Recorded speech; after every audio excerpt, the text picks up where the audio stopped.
Good evening, everybody, and can I wish you all a happy new year? And I'll just open the meeting formally. Obviously, I'm the chair of the committee, Councillor Ian Wingfield, and I've just got to make a few housekeeping announcements before we begin.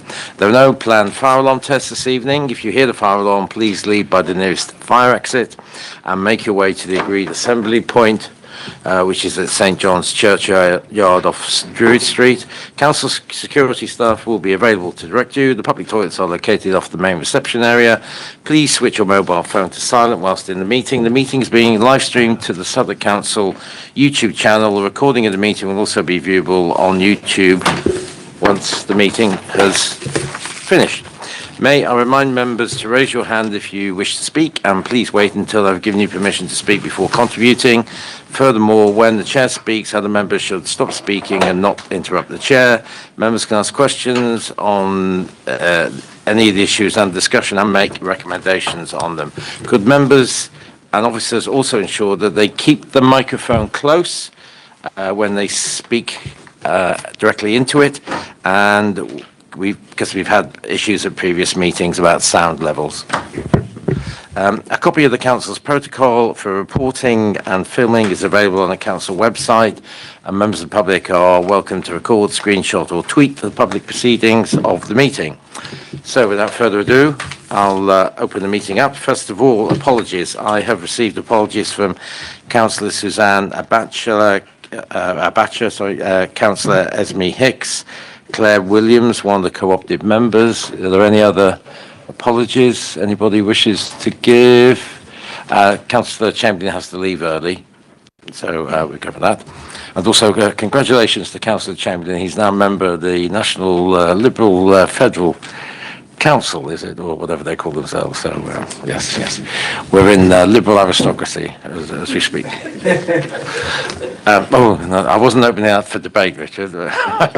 I think it's a point of order. Yes. You just invited members of the public to tweet the proceedings. I wonder whether it's appropriate for us Exit proceedings. Yeah, well, it was appropriate for us to be recommending a platform that in recent weeks has encouraged its users to create child pornography and post it to the site. So I genuinely wonder whether we should be dropping that recommendation from the preamble for the meeting. Okay.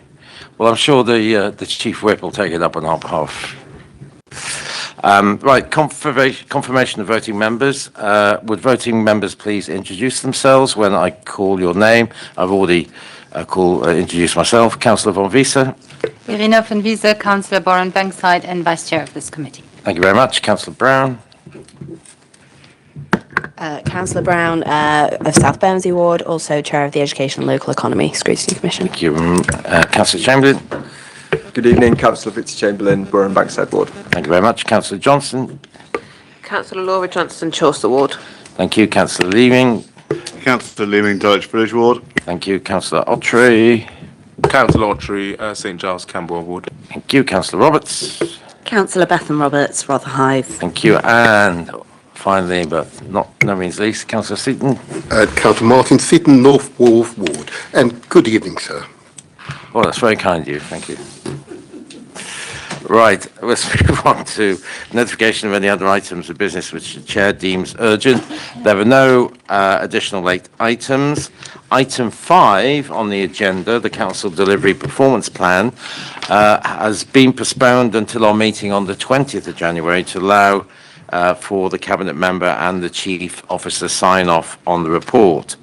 There's also been a supplemental agenda, number 1, circulated, containing 3 reports there, one on the local government settlement, another on the community review panel concerning the Old Kent Road regeneration, and finally on rail structure, the community infrastructure levy. Right, I think that's all on that. So item 3, disclosure of interest and dispensations. Does any member wish to declare any interest or dispensation on any item on the agenda? No.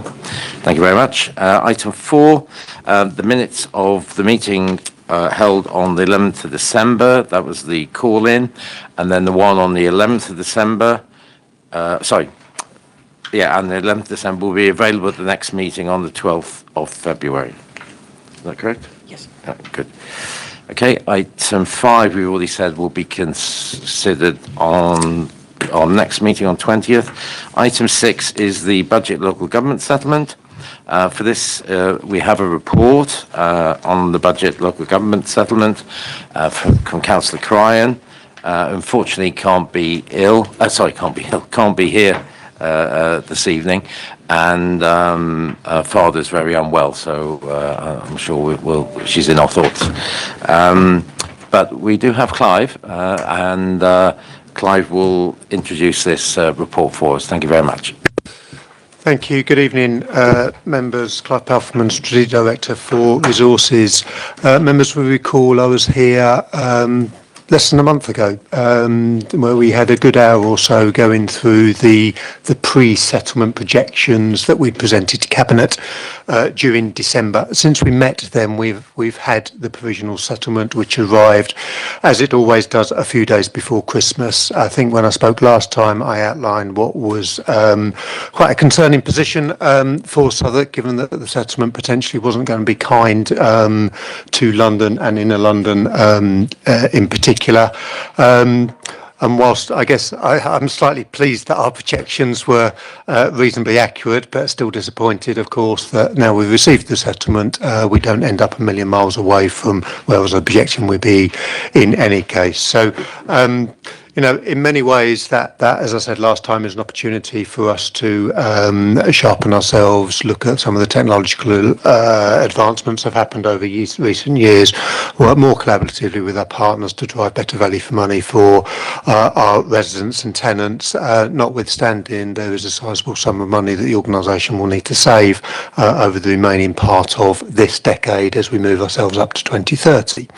The good news as we approach the February 2026 budget is that a lot of the hard work for that was done several years ago, with the decisions being made at Council Assembly in 2024 and 2025, largely setting the scene for the budget that we intend to bring for recommendation in February 2026 this year. So despite what the Fair Funding Review has meant for us, we're not anticipating fundamental change, and certainly as I sit here today on the 7th of January, I think it is, we're not advocating new and additional late savings being brought forward for February Council this year.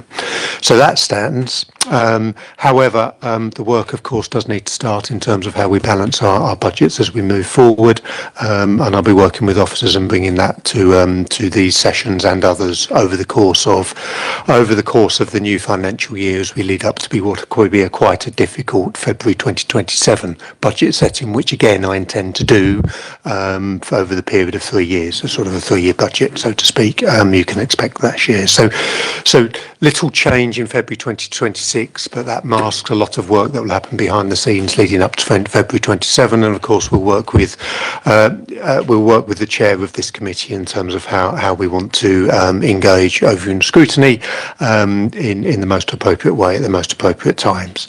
Taking you back to the fair funding settlement, I spoke to you last time around anticipating somewhere in the region of a 70 to 90 million pounds gap between now and 2030. Our initial crunch of what's still very new data, only came out just before Christmas, is that we're looking somewhere in the region of 85 million pounds during that period. Some of you might picked up in some of the press that came out that Southwark should be anticipating a 38 million pound increase in core spending power. The reality of that is that covers a period that includes the current financial year, so 25 million pounds of that we've had already. But so therefore, with the cost of inflation, with the costs of growth, with the costs of increasing demand on the council, we're looking at around about an 85 million pound budget gap as we move forward to 2030. Through a mixture of reasons, I'm happy to answer questions in a moment, Chair. Some of the numbers we'll have to form our own judgment on over the course of time because they're still very much a draft settlement, but I don't think we're going to be a long way away from some of the information I'm giving you currently. As I spoke to you last time, the funding settlement does assume a national average collection rate of council tax, and that's assumed in our numbers. It also assumes that local authorities up and down the country will take advantage of the the 5% or 4.99% increase in council tax that we have the choice or otherwise to do going forward. But fundamentally, the fair funding is landing largely where we had a good sort of discussion this time last month. As I say, not good news for Southwark and work for us to do. But obviously we start from a very strong base where we have a good financial record on the general fund side of things. And the hard work now leading up to 2030 very much starts now. Lovely, thank you very much. I'll open it up to members. Councillor Autry, please. Thank you very much. Just so that we can put this into context of what the picture is like compared to previous years, I can see the graph which outlines core spending power, which it looks like the years between 23 24 is when we saw the most healthiest settlement in our core spending power. Notwithstanding the fact that there are various streams of funding that come to us throughout the year, do you anticipate the situation being as bleak as the early 2010s, or do you think, given where we are, considering how we've been able to shore up our finances over the last recent years, where core spending power has been for Southwark in more recent years, actually we're not in a situation where we might have to make significant savings in areas compared to what we had to do between 2010 2015. I'm just trying to understand what the picture is like compared to previous years where core spending power was. So Southwark hasn't had such reductions in funding to this magnitude since the period you were talking about. Then the numbers don't match perfectly, but they're not a million miles away from each other. However, going back to 2010, we've taken a lot of money out of our budget since then. You've seen various savings programs being brought to, so we're starting from a far more efficient base where some of the things, there's a phrase around low-hanging fruit, largely that has been taken around the organisation. So while some of the numbers might not be hugely different from that early part of that, the previous decade, obviously our starting position is very different in the sense that a number of savings has already been taken out of the business. So we roll our sleeves up and we go again. Okay. Anybody else? Councillor Leeming, then Councillor C. Thank you, Clive. You've been bullish in all the presentations you've made to us about our ability to navigate these choppy waters ahead of us. And in particular, one of the things you're talking about, I think you mentioned just now, that the opportunity to work more closely with our partners and the opportunity for a better technological rollout. I was wondering if you could expand on both of those. I know, because my wife chairs the Partnership Southwark, partnership between the council and the NHS, that there are significant challenges being faced by the NHS, which helps us deliver our public health agenda. So not all the and then of course the abolition of NHS England is also causing some upheaval within the NHS. So that's one partner where we might have looked to work more closely with.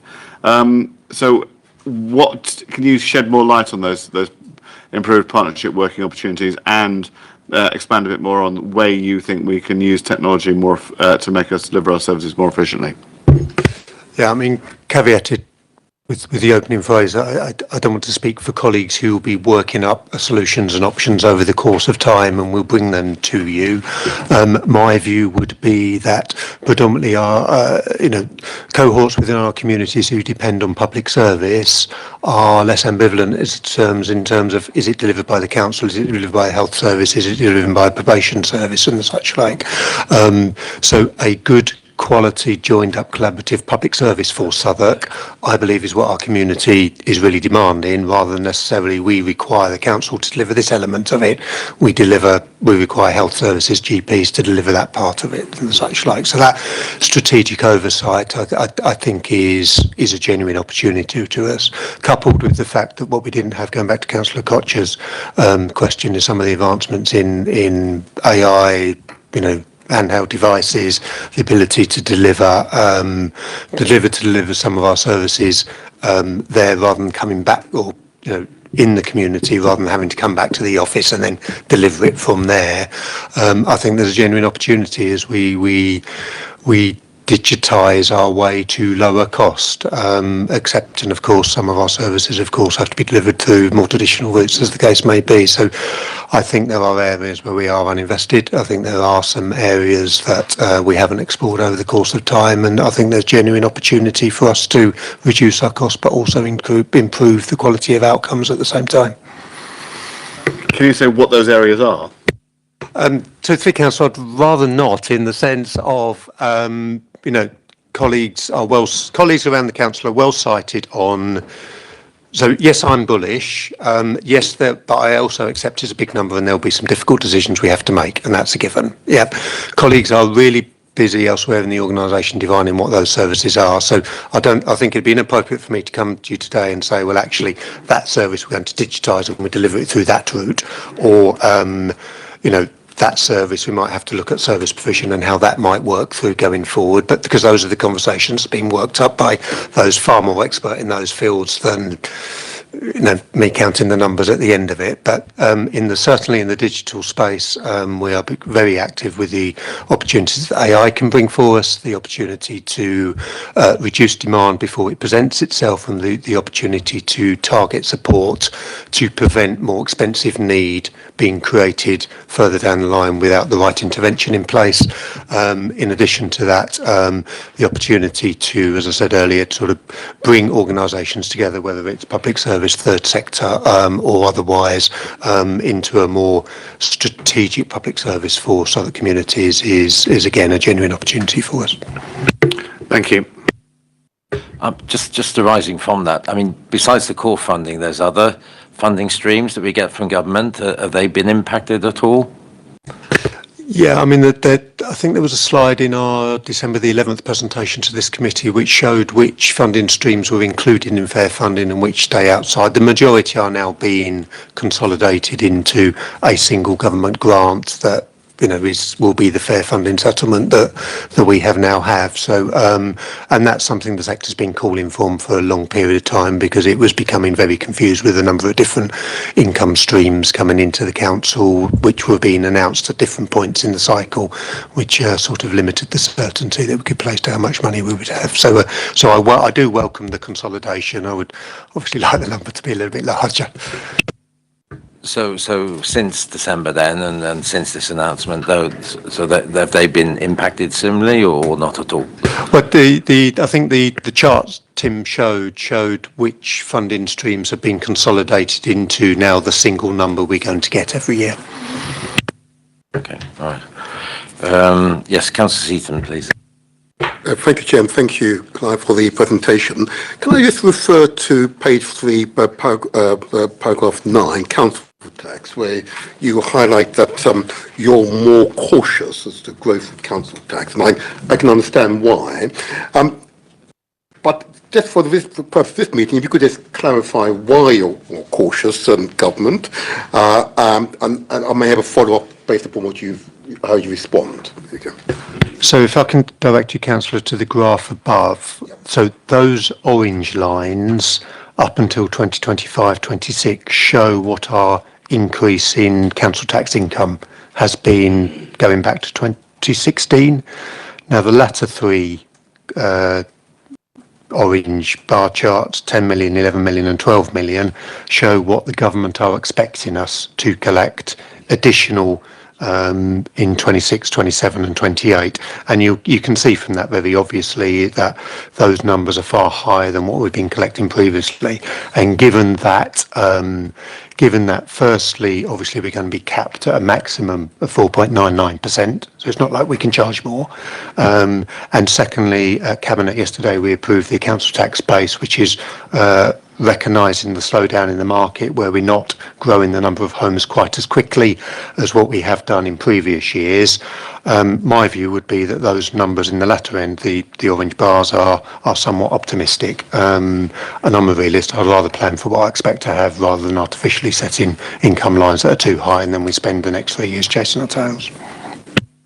If I may, thank you, and thank you for the response. I thought you might say that, But government can see what you and I can see, that the London market is okay. Peace world. Okay, it's likely to decline. There is significant caution in the housing market, and it's quite evident that. I'm pretty sure we have the public health report on population movement currently, that it would be to the negative as well. Why is there this mismatch between what we can see locally and what Whitehall is reporting? I mean, that's a difficult question for me to answer, Councillor. I would take if I can take you back to my previous answer of, I'm keen to set a budget that we deliver on. Yeah.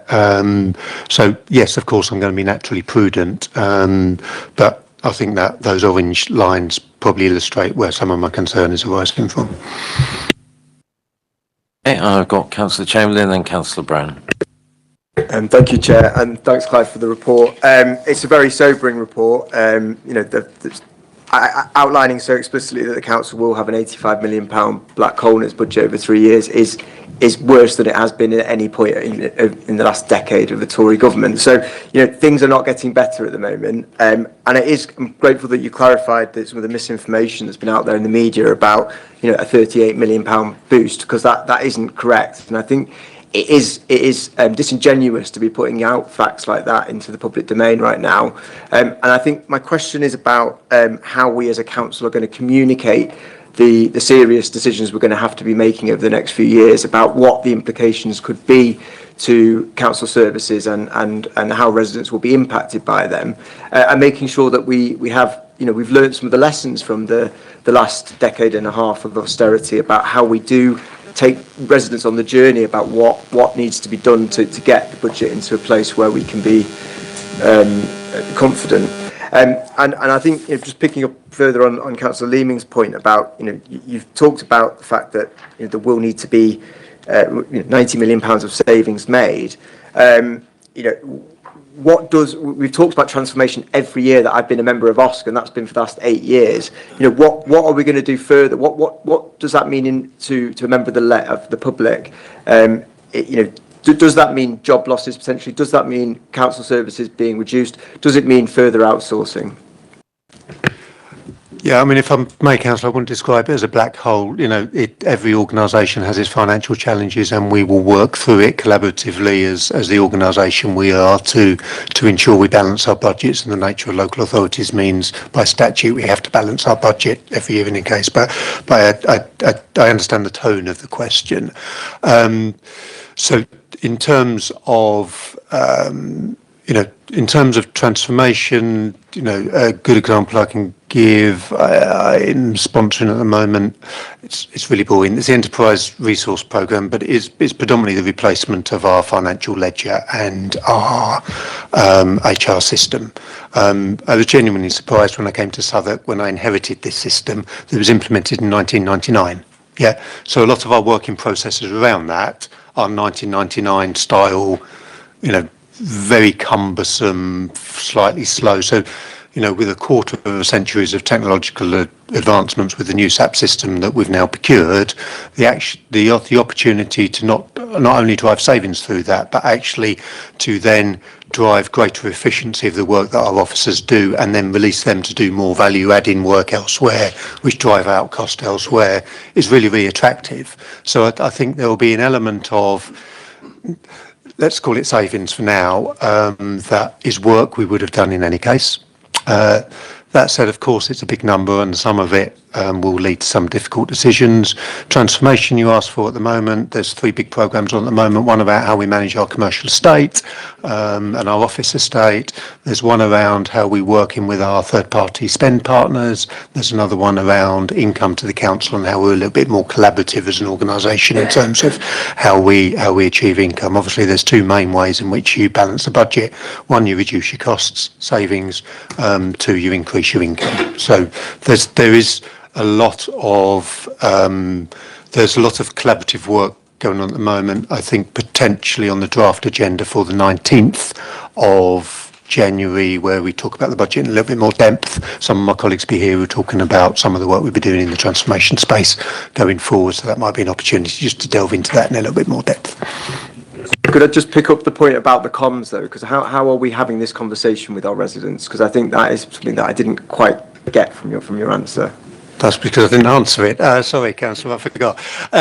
So I mean, there's two parts to it, isn't there? There's one, the strategic element, which of course me as the CFO, along with the administration, would agree, you know, as we would in any case, the tone, the approach, and the way in which we want to best consult and engage with our communities, because this is not a problem we're going to fix on our own, and, you know, bringing in lots of different voices, whether it's partner organisations or community organisations, in a sort of help shape some of our thinking in terms of what need might look like going forward, be much welcomed.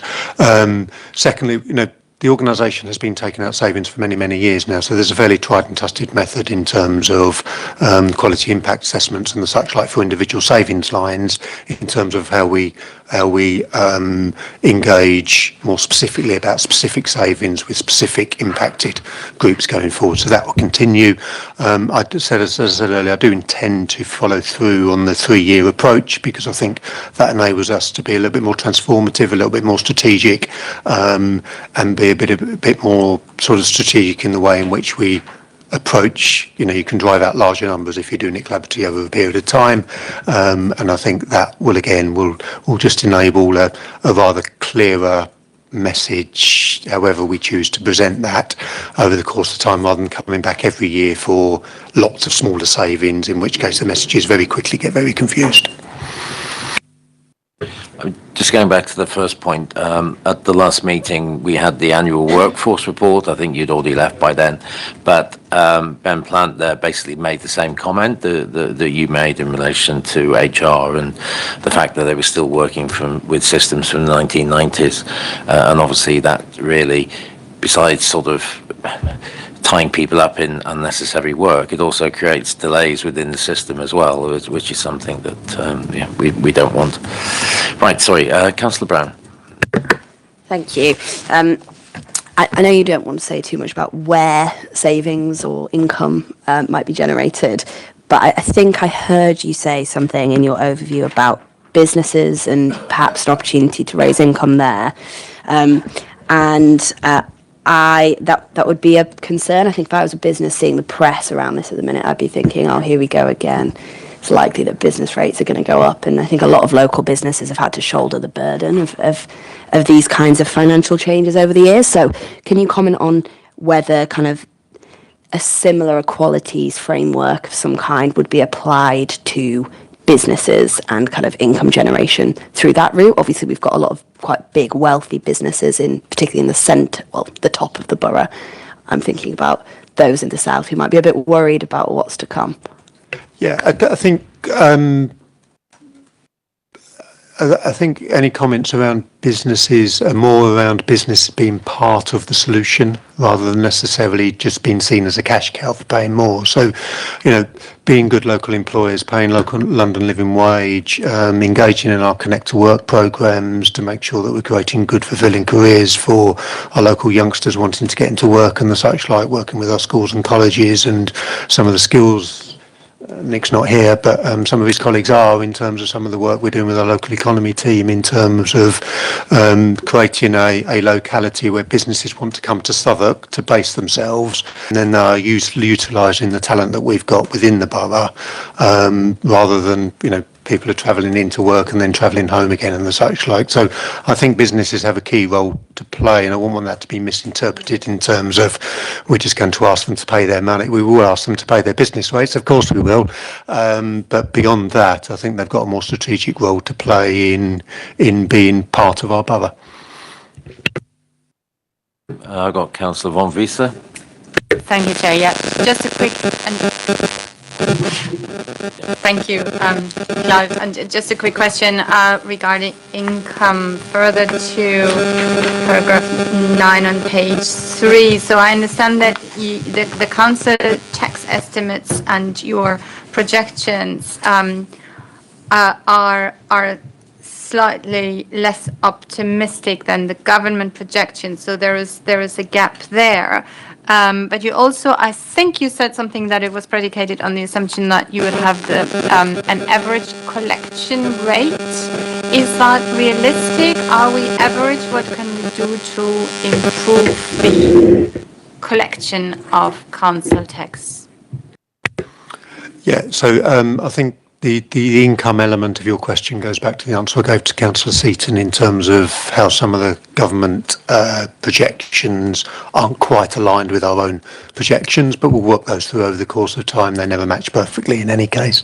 In terms of the collection rate itself, which is the sort of percentage of the council tax that we collect every year, as Southwark we are average in London, but it is just a fact that within London, within the UK, it's more difficult to collect council tax in large urban areas than what it is out in some of the shire districts and such like. So, if you looked at the national council tax picture, counties and districts collect on behalf of counties. So, districts would have better collection rates generally than large urban areas like London or Manchester or Leeds, for example.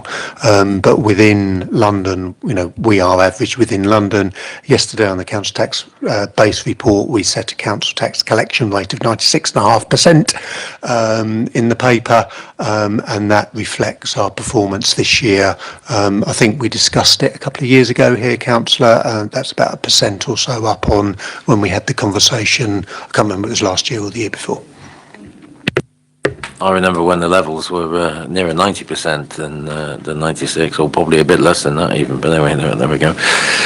So it's moving in the right direction. That's the main thing. Are there any other questions to Clive? No? Okay, so we look forward to seeing you later in the month. Thank you. Can we move on then to item 7, please, which is the Community Review Panel, regeneration of the Old Kent Road. We have a presentation and report.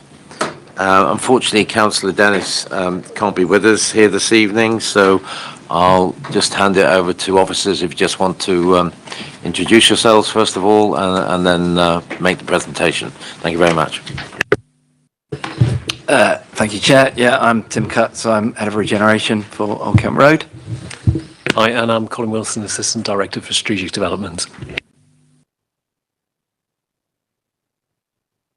Okay, I'm going to share the presentation. I think paper copies have been circulated. If you bear with me 1 second. Okay, so I'm going to give a brief update on what's happening on the Old Kent Road. So the regeneration that's taking place, particularly in relation, I'll talk about new housing, levels of affordable housing, transport, and then a bit about the Community Review Panel, which we started a few years back. So first off, just a quick reminder of where the Old Kent Road opportunity is and how far it extends. So you can see it there. It extends roughly from Bricklayers Arms roundabout down to the borough boundary in Lewisham. And then it kind of extends northwards up to the railway viaduct at South Bermondsey. So this is the master plan that we have embedded in our area action plan. So that's the planning framework for the area. At the end, I'll just come on briefly to the timetable for adopting that plan. But this is essentially the planning framework and the guidelines in which we're requiring all developers to work within. Now, this slide shows the sites which are under construction or completed. So those are the sites in red. Now, this is only the housing sites. There are some commercial sites which have also completed recently. I've got a picture of one of those in a bit. But you can see there is, of the master plan, there is a fair bit which is under construction at the moment, including 2 or 3 big phased schemes, so on the Tustin Estate, Ledbury Estate, and also Bermondsey Place. So this shows a picture of homes which are under construction and completed. The period that we have review is from 2018. So we're kind of coinciding with the London plan and the Southwark plan, and this takes us up to, the plan period takes us up to about 2038, 2039.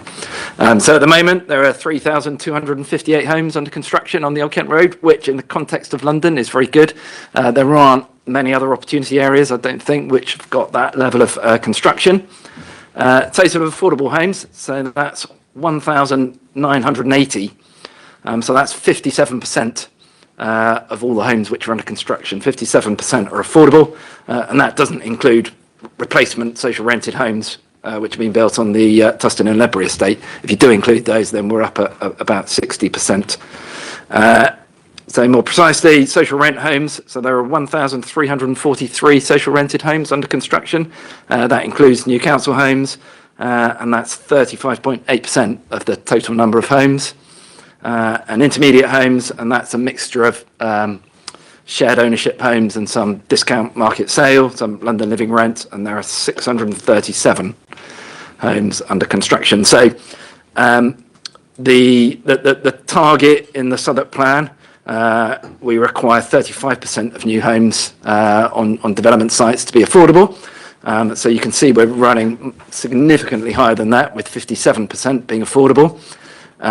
One of the reasons for that is that after the pandemic, several of the housing associations that operate in the borough were quite active and brought a number of sites on the Old Kent Road, and they converted those sites from schemes which were 35% to 100% affordable housing. Examples are such as, if you've been down there recently, you'll have seen that the new Aldi opened before Christmas down at the bottom of Old Kent Road. That was a site that was approved with 35% affordable housing. It was 170 homes, and that was bought by Metropolitan Thames, who converted one of the blocks into social rented housing and the other block into intermediate housing. So across the piece, it's 100%. On that, they also increased the amount of social rented housing. I think they got some grant from the GLA. So that kind of shows you, the levels of affordable housing are very healthy at the moment. One of the things that we do when we have consultation events around the Old Kent Road is kind of put the level of affordable housing delivery in the context of the housing waiting list within the opportunity area. So you can see at the bottom, demand for social rent homes. I think that's the top 3 bands on our housing waiting list. And although we don't have a local lettings policy, it is helpful, I think, to show the level of delivery kind of in the context of that waiting list. You can see, for example, 1 bed, 2 beds, 3 beds, it's well over kind of 30% of the need, which was kind of being met by delivery at the moment on the Old Kent Road. One of the things that I think is important is that when we talk about affordable homes with people around the Old Kent Road, sometimes it's a kind of very abstract thing for people. People think, oh, well, these are homes, for people, who knows where they come from, but actually they are making a significant impact on our housing waiting list, and these are families with a lot of anecdotal evidence. We have people who are phoning us up saying, you've got to sort out the Section 106 agreement for this site because I'm waiting for my landlord to give me the keys, and I'm in a home which at the moment is overcrowded, and I'm desperate to move into a new home on the Old Kent Road. So, it is having a real impact in people's lives. Now, phasing. So we have a phased approach to housing delivery on the Old Kent Road, and this is connected with transport infrastructure capacity. Our agreement with Transport for London and TfL is that we can build 9,500 homes within a first phase on the Old Kent Road, which can be supported by existing and improved transport infrastructure. So by improving buses on the Old Kent Road, by improving provisions for people cycling, so segregated cycle lanes, by improving the walking environment, we can accommodate and support 9,500 homes. Every new home that gets built in the opportunity area has to pay £2,700, and that's a contribution towards improving public transport. The second 10,500 homes, so in all it's 20,000, but the second 10,500 is reliant on the extension of the Bakerloo line extension, and our planning permissions within the Section 106 agreement. There is what's called a Grampian clause that says that if you are in phase 2, then you can't actually start building until the contracts for the Bakerloo line have been signed. And to date, We've approved 9,480 homes, so you can see we're kind of almost right up now at that 9,500, which was the limit which the GLA and TfL placed on us. This just shows delivery to date. So 2016, we started work on the area action plan. And part of what this conveys is that actually having that area action plan in place and providing the certainty for developers and investors, you could see us having a big impact there on delivery. So every year there are more homes getting under construction on the Old Kent Road. Now I'm going to show you a short video here, which, if you're not familiar with the Old Kent Road, is going to give you some. Let's see. Yeah, okay. So this is going to take you on a little tour of Ilderson Road and Old Kent Road, pointing out some of the sites which are under construction.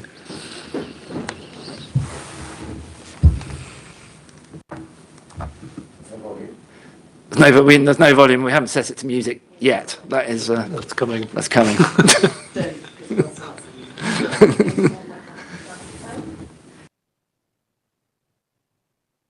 Do you want to rattle off some of the sites? Council's own road. I know it's a company we got to do for us. It's relatively inexpensive. So we're on Ilderson Road here. So on the left here, you can see a big development called Bermondsey Place.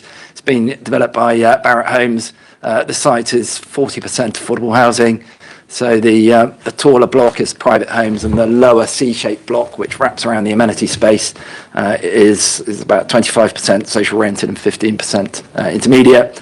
The two blocks on the right, so the one that you just see the roof here, that's all rented housing. So that's a mixture of social rent and affordable rent, but 100% of it is rented. That's Southern Housing, and Southern Housing also bought the block just to the south of that, which is a mix of shared ownership housing, social rented housing, and some.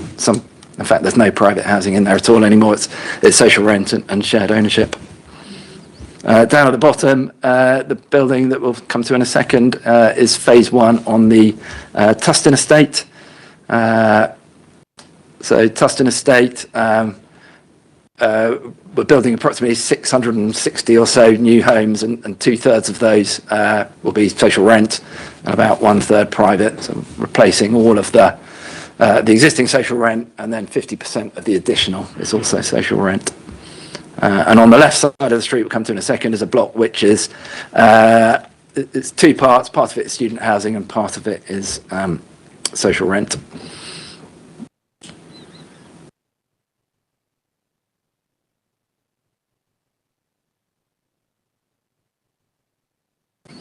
So first residents are moving in here this month into the Tustin estate.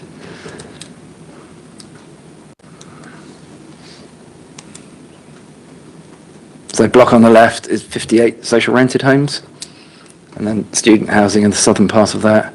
And then on the other side of the Old Kent Road here, you've got the development above the Aldi site. So the block there is social rent, and the one on the right is intermediate. And then coming up the Old Kent Road, you can see the Ledbury Estate, which is on the left, so the three towers.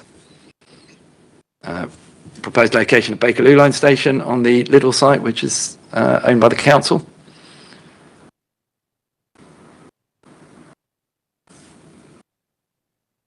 And then on the right, there are two developments. One of them is student housing, the first one.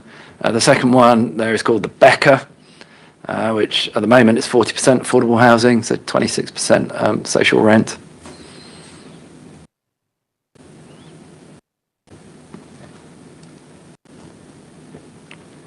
On the right, you've got the Livesey Exchange there. I'll come on to that in a moment. That was funded largely by the Future High Street Fund.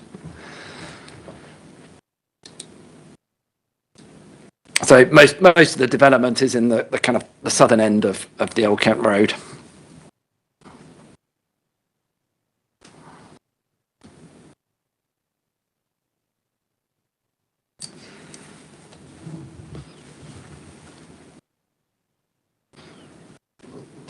Memory lane, Colin. Yes, and they've all been to main planning committee. The mosque. The mosque, which is hopefully we'll get going again soon. So on the right there, you can see one of the commercial developments, which is just completed. It's a multi-storey industrial space. It's got about, I think it's about 16,000 square metres of industrial space, designed for logistics and distribution on ground and first floor, and then light industrial and other industrial uses above that. It's the first of its kind in, I think, probably in the UK. And the scheme we just went past was one of the council's own developments, as is 231. So that's part of the council's house building programme. And there's a Bakerloop bus. Bakerloop bus that we just passed there.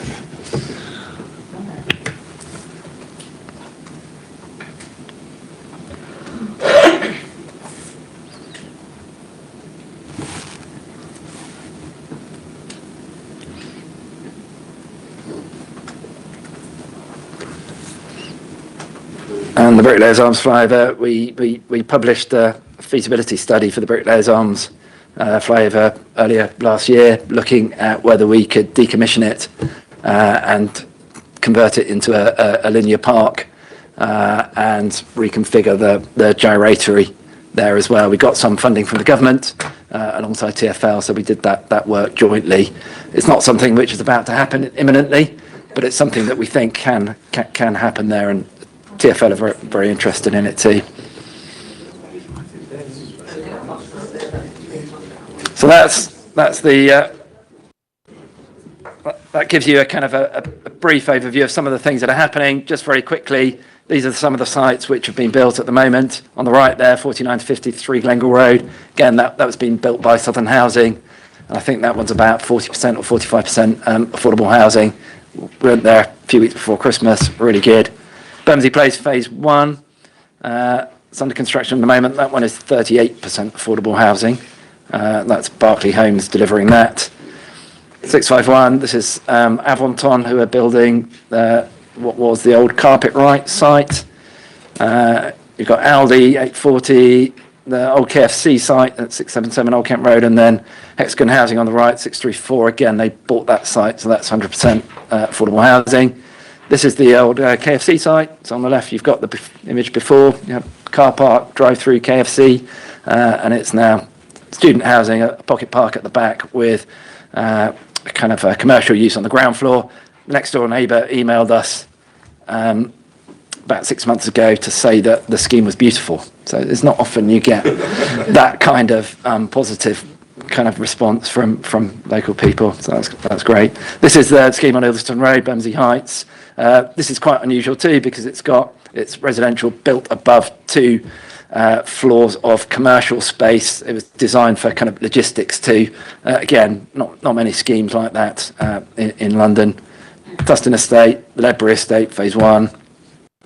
New workspace, so 17,000 square metres of new industrial space being completed. So one of our kind of ambitions in the area action plan is to try to retain the area's industrial capacity through reconciling industrial use with residential use. Again, some of the industrial spaces which have been built out. The one on the right is called Loop Studio.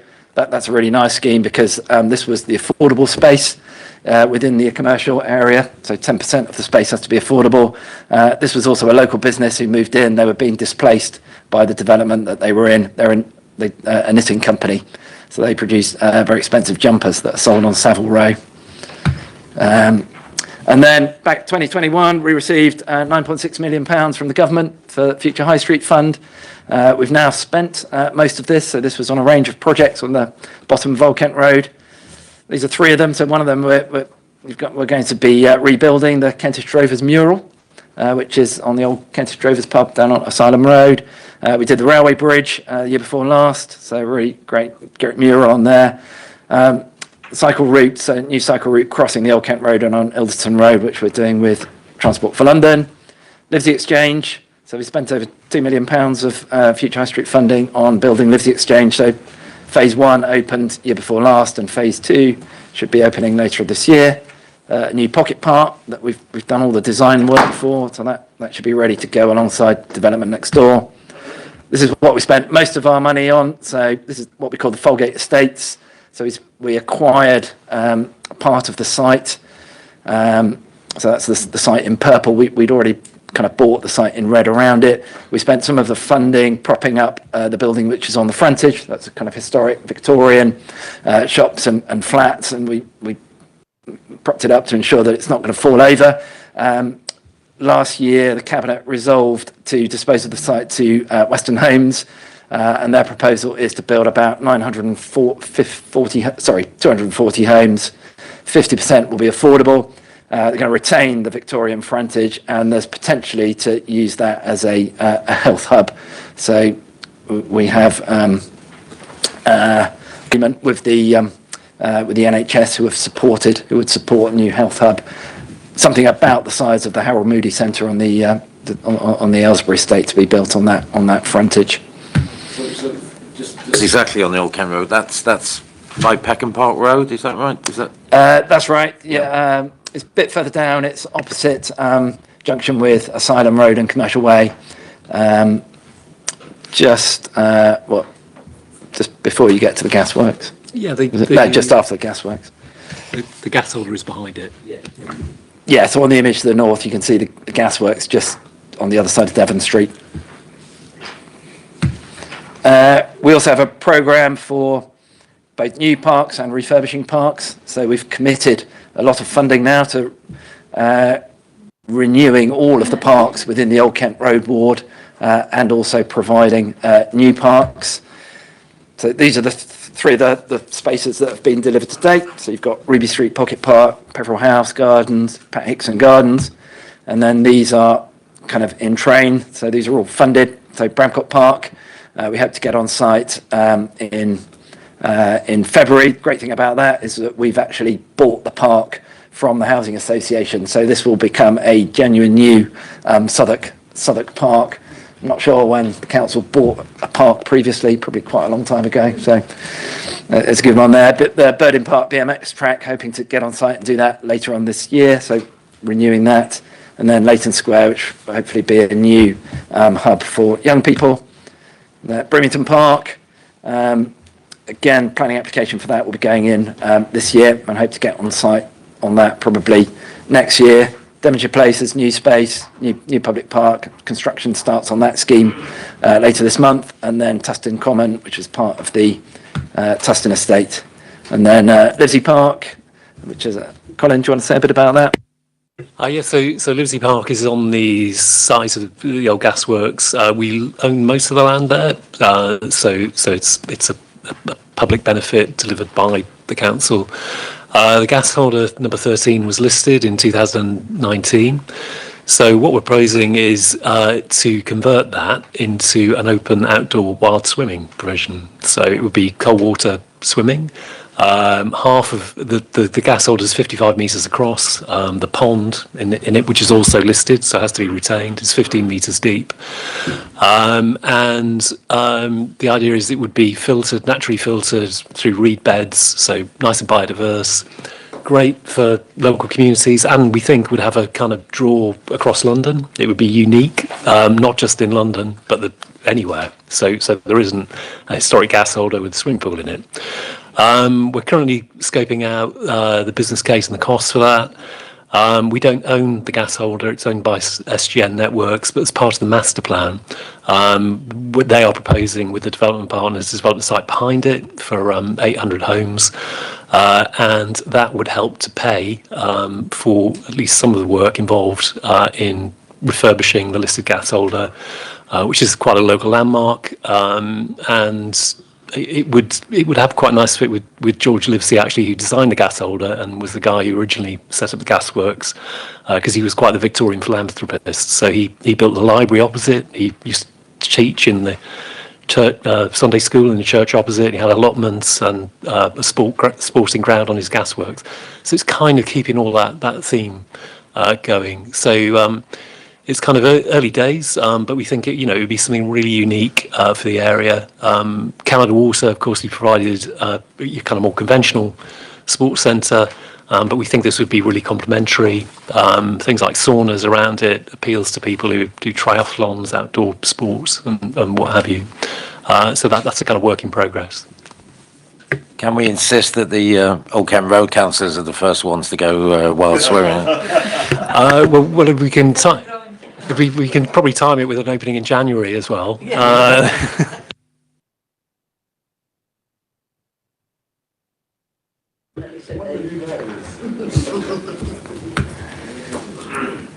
The district heat network is being progressed.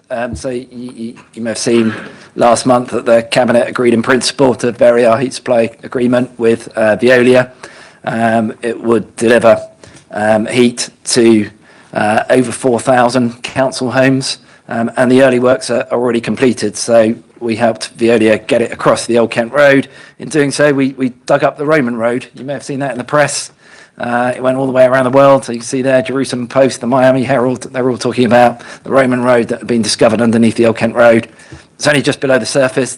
The existing road's built right on top of it. And so the structure is still there.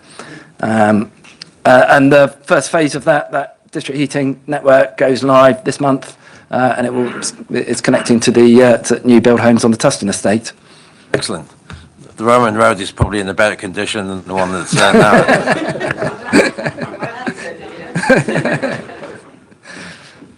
We have a movement strategy. A big part of this is about making connections to both existing and new residential neighbourhoods. So one of the things that happened after the war is that a lot of the land was rezoned for industrial use and then became retail, but it blocked off most of the roads which did connect up to places like Verney Road or Rolls Road, Catlin Street.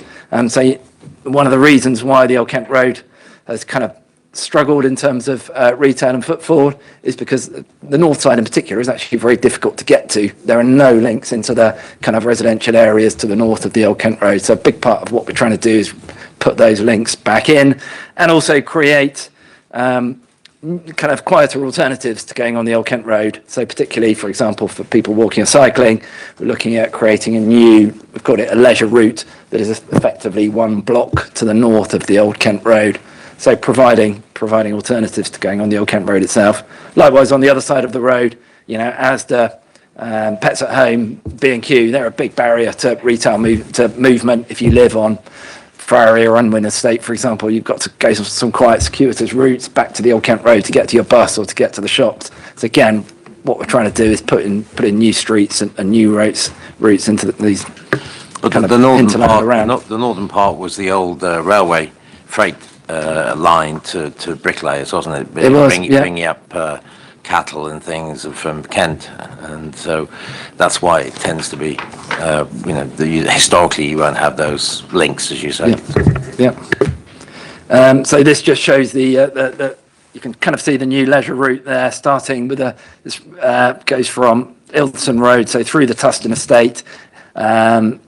Effectively, it's one block north of the Old Kent Road, being developed incrementally by developments, but it is under construction now. So within the next couple of years, you'll start to see that new route in place, and eventually it will get up to St James's Road. So it's about trying to make the area more livable, smaller blocks, more walkable, more accessible by bike, much greener. There's not much greenery in the area, kind of around the gasworks at the moment. Buses, so we talked about improving transport links in order to support that first 9,500 homes. Every home is contributing £2,700, and I think it went to planning committee in September last year, but the planning committee agreed to release £5 million worth of Section 106 contributions that would contribute towards the Bakerloo bus. So part of that Bakerloo bus, has been paid for by Southwark.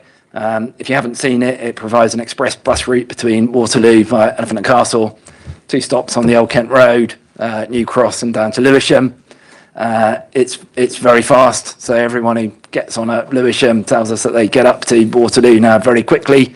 The only people who are complaining are the people who don't live near the bus stops, and they tell us that it's too far to walk to go to Tesco or to go to kind of Aldi, which is where the other stop is. But it's very comfortable, really good route. So Bakerloo line extension, what's happening? So 2025 we completed a funding study with Deloitte, TfL, GLA, and Lewisham. The purpose of the study was to look at broadly how across London local sources of taxation and income can help pay for the Bakerloo line extension. We're looking at precedents such as the Northern Line extension, 9 Elms, that was funded through business rate retention, so it was designated an enterprise zone, and incremental business rates were retained in order to help pay for in order to pay for the construction. Crossrail was funded approximately 60% by London, 40% by the government, and London 60% mainly comprised the mayoral infrastructure, community infrastructure levy. So that's the levy that the mayor goes to the mayor for on new development, and also a business rate supplement. So there's a business rate supplement which is charged at all businesses across London, which is also helping pay for it. And so using community infrastructure levy, a business rate supplement, Southwark's own SIL, 2024, Southwark's cabinet agreed to allocate half of its strategic SIL to help pay for the Bakerloo line extension. But we think we can get up to that kind of 60%. So it would be London effectively paying for 60% of it, and the government paying for 40%. So it's not an ask of, we're not expecting the government to pay for everything. Come on to I'll talk a bit more about that in a second. The other thing that we did was the feasibility work. So TfL appointed Weston Williamson Architects. It was funded jointly between us, Lewisham and TfL, and they've done the design work, feasibility design work for 2 new stations on the Old Kent Road. So one down on the Aldi site, one on the Tesco site, as well as the other stations on the route. This year, TfL have got a fully funded development team working on this. Over the last year, they've been reviewing the route options, and they'll be confirming their preferred option this year. Their options being, should they stop at Lewisham, or should they extend on down to Hayes, and do they do that all at once, or would it be kind of sequentially in 2 phases? So they've been reviewing that. They will also be confirming the funding for the upgrade of the Bakerloo line. So they, through their settlement with the government earlier on in the year, they were able to fund that upgrade. There's been a lot in the press about the Piccadilly line upgrade, but I think hopefully within the next couple of months they'll be able to confirm the Bakerloo line upgrade too. It's got the oldest running stock in London, 1972. So its replacement is well overdue, and actually that's the first step of investment in the Bakerloo line. They can't go ahead with the extension before they've done the upgrade, so that is the necessary first step. The next stage as well, once the design work has been completed, which we anticipate would be around the end of this year, is to put together a funding package for the Transport and Works Act. The Transport and Works Act order we envisage would be submitted to Parliament around 2028 or 2029. The cost of that order is about £28 million. So TfL are able to fund some of that. We think that Southwark may be able to do some of that, and likewise at Lewisham. So that's something that we're discussing with TfL at the moment.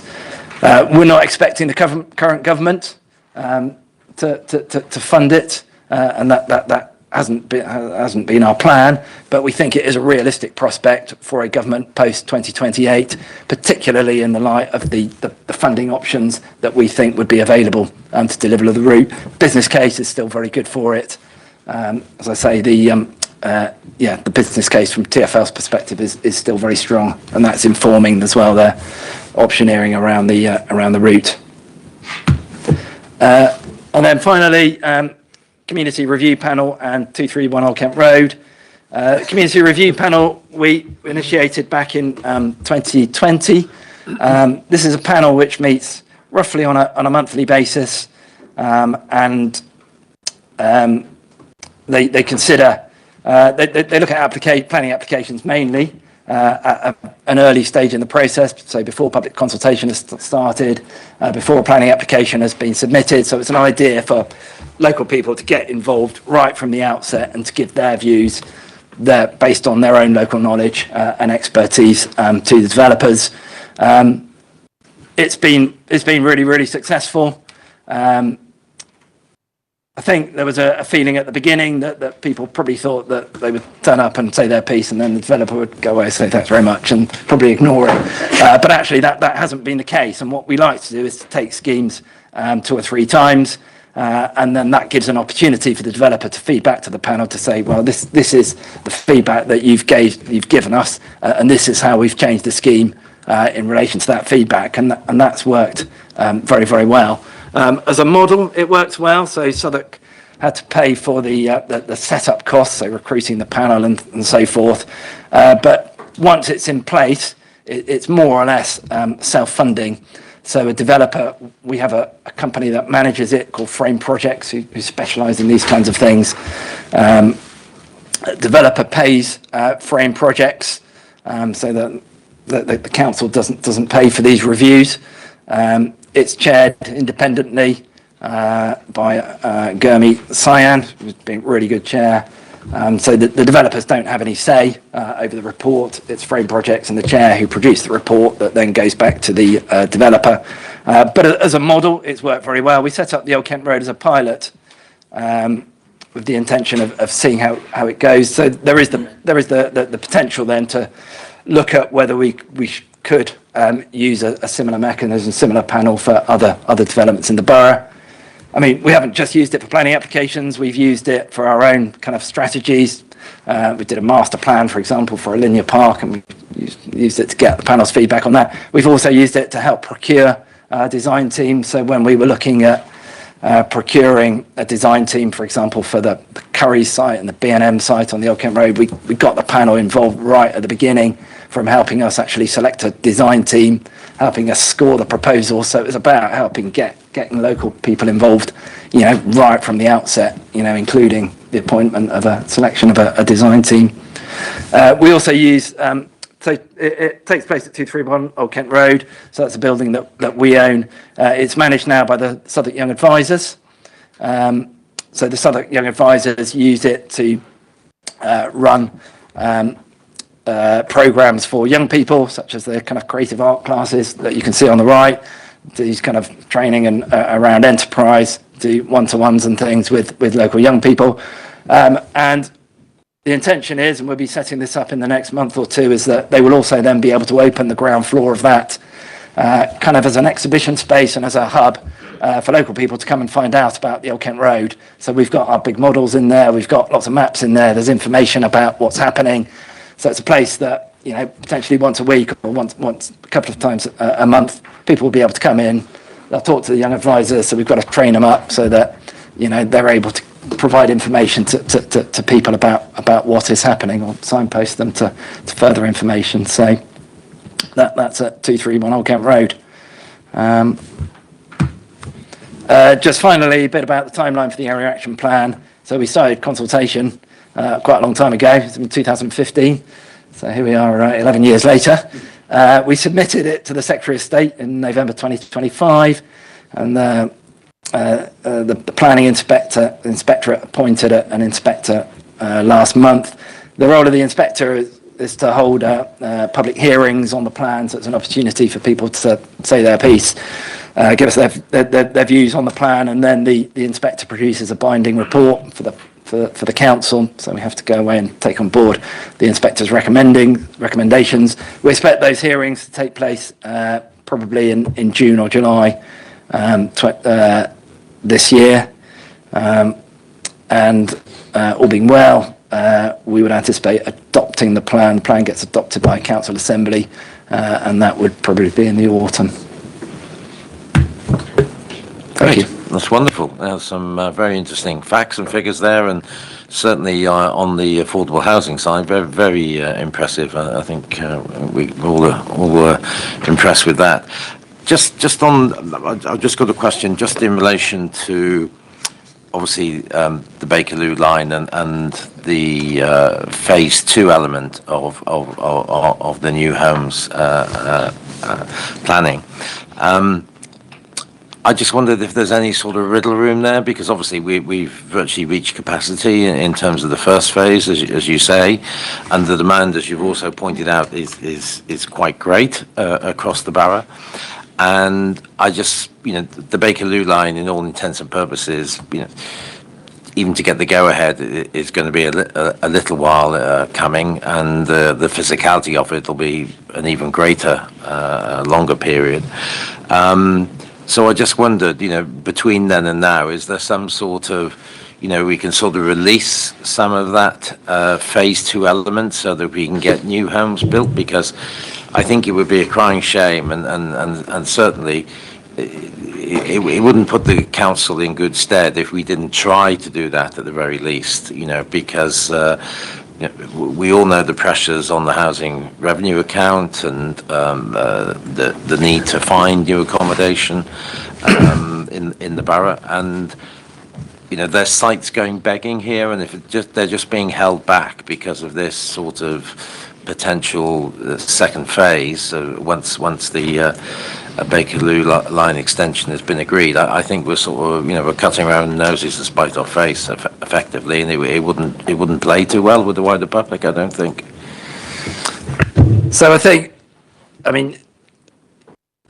to date it probably hasn't been an issue, given that we have had, there's a headroom of kind of 9,500 homes. But yeah, I think it is something for the council to think about now that we are almost at 9,500 homes. This year we'll be kicking off a review of the Southwark plan. Within the Southwark plan, and once the London plan is published, we'll have new housing targets, and we'll have to review capacity across the borough in relation to those new housing targets. Transport for London have also just commissioned new modelling work, looking at the capacity of the Old Kent Road in a lot more detail. And so our review of the Southwark plan will tie in with that. So we expect the findings of that review in the summer. I think one of the things that TfL are aware of is that since we first did the modelling work, which is 2016, bus patronage has fallen. So there are less buses on the Old Kent Road than there were in 2016, less people travelling by bus. So that is something that they will have to review as part of that model. Part of it's about physical capacity of the Old Kent Road, just how many buses can you actually physically put on one road. But yeah, now that we're kind of drawing up to that 9,500, that's a question which developers are starting to put to us, and will be a subject at the examination in public in the summer. And just to add to that, there's a continual review of phase 1, particularly around planning permissions that are expiring. So there are some consents expiring this year. So we anticipate there's probably going to be another 600 or 700 spare capacity in. For various reasons, some people haven't taken forward the consents. One, for instance, is the Canteen Retail Park, where there was reinvestment in the Canteen Retail Park because it was a very valuable piece of real estate as out-of-town retail. So that's given a bit of wriggle room. As Tim said, we have been talking to TfL. Part of the area that was originally within the calculation for £20,000 up at Crimscott Street, TfL GLA agreed that they would remove, because people in Crimscott Street are probably more likely heading a different direction, the Old Kent Road, to get buses. And there is an ongoing conversation with TfL about the northern end of Ilderton Road because of its proximity to South Bermondsey Station, and eventually a new station in Lewisham, we hope. So there might be a bit more flexibility around that as well. Good to hear. So I'll take Councillor Von Wiese and take Councillor Ottery and then Councillor Seaton. Thank you. And first of all, congratulations to what looks like a really ambitious scheme. I wish we had that much residential new builds in the north of the borough, as opposed to commercial. That it is looking really good. Just two small questions, if I may. Further to the chair's question, can you just specify, out of those particular schemes that you mentioned in the presentation, are these all phase 1, or are some of those phase 2 and therefore dependent on the Bakerloo line extension? And then the second question, just a particular case that has come to my attention. There is a little church near the commercial road intersection, Jesus Sanctuary Ministries, which I was told have to relocate. Can you give an update, because they are rightly worried about their fate, and is there any chance that they can stay in place? Thank you.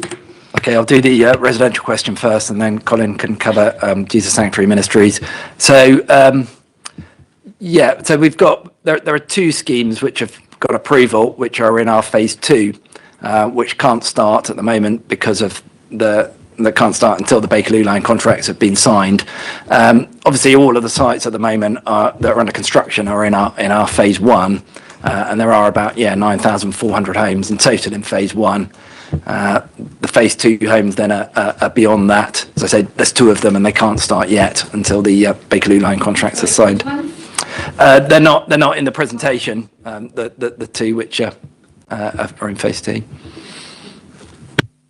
Yes, and Jesus Sanctuary Ministries were located on what was called the Ruby Triangle site, which is behind Carpet-Right site, and Tim showed you an image of the Carpet-Right site under construction at the moment.